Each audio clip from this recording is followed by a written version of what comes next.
கெயில் வழக்கு கடந்து வந்த பாதையை இப்போது பார்ப்போம். நாட்டின் தலைசிறந்த எரிவாயு நிறுவனமாக விளங்கும் கெயில் இந்தியாவில் இதுவரை 11,000 கிலோமீட்டர் அளவிற்கு எரிவாயு குழாய்களை உருவாக்கியுள்ளது. மின்சார உற்பத்தி, உரங்கள் உற்பத்தி, வீட்டு உபயோகம் என பல வகைகளில் உபயோகப்படும் இயற்கை எரிவாயுக்கான குழாய்கள் தென்னிந்தியாவில் அதிகமில்லை என்பதை கண்டறிந்து இங்கு பல திட்டங்களை உருவாக்கியது கெயில். அவற்றில் ஒன்றுதான் கொச்சி முதல் பெங்களூரு வரை செல்லும் குழாய் வழி எரிவாயு திட்டம். மொத்தம் 884 கிலோமீட்டர் அளவிற்கு போடப்பட உள்ள குழாய்களில் 310 கிலோமீட்டர் அளவிற்கு தமிழகத்தின் கோயம்புத்தூர், திருப்பூர், ஈரோடு, நாமக்கல், சேலம், தர்மபுரி மற்றும் கிருஷ்ணகிரி மாவட்டங்கள் வழியாக செல்ல திட்டமிடப்பட்டது. 5 அடி ஆழத்தில் 20 மீட்டர் அகலத்திற்கு போடப்படும் இந்த குழாய்களை பதிக்கும் பணி முடிவடைந்ததும் நிலம் சீரமைக்கப்பட்டு உரிமையாளர்களிடமே திரும்ப ஒப்படைக்கப்படும் என்றும் தெரிவிக்கப்பட்டது. ஆனால் குழாய்கள் பதித்த பின்னர் அந்த நிலத்தை உபயோகிக்க சில விதிமுறைகள் உள்ளன. குழாய் பதித்த இடத்தில் வீடு கட்ட முடியாது, கிணறு வெட்ட முடியாது, மரங்கள் நட முடியாது.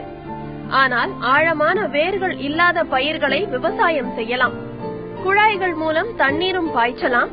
நிலத்தை கொடுக்கும் விவசாயிகளுக்கு நிலத்தின் அரசு மதிப்பில் 10% குழாய் பதிக்கும் சமயத்தில் அகற்றப்படும் பயிர்களுக்கான நஷ்ட ஈடும் அளிக்கப்படும் என்றும் அறிவித்தார்கள்.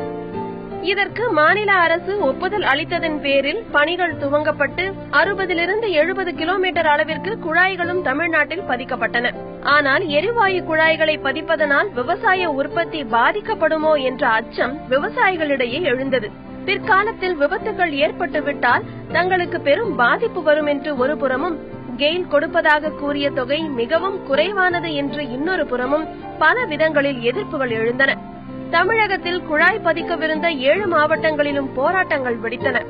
இதைத் தொடர்ந்து 2013 மார்ச் 24ஆம் தேதி 7000 விவசாயிகளின் வாழ்வாதாரத்தை கேள்விக்குறியாக்கும் இந்த திட்டத்தை கெயில் நிறுவனம் உடனடியாக நிறுத்த வேண்டும் என்று தமிழக சட்டசபையில் தீர்மானம் நிறைவேற்றப்பட்டது. அந்நிறுவனம் குழாய்களின் பாதையை விவசாய நிலங்கள் பாதிக்காத வகையில் மாற்ற வேண்டும் என்றும், விவசாயிகளுக்கு நில மதிப்பீட்டில் 13% பயிர்களுக்கான நஷ்ட ஈடும் தர வேண்டும் என்றும் அரசு கோரிக்கை விடுத்தது. நஷ்ட ஈட்டை உயர்த்த சம்மதித்த கெயில் குழாயின் பாதையை மாற்ற மறுத்தது.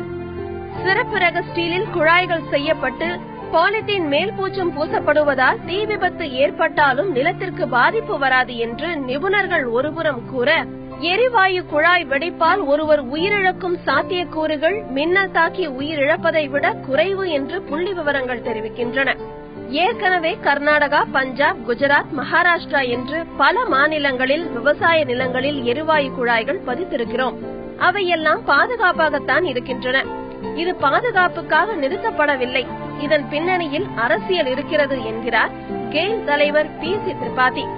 இப்படி இரு புறங்களிலும் சொல்லப்படும் வாதங்களுக்கு இடையேதான் திட்டத்தை செயல்படுத்த வேறு வழி தெரியாத கெயில் நீதிமன்றத்தை நாடியது.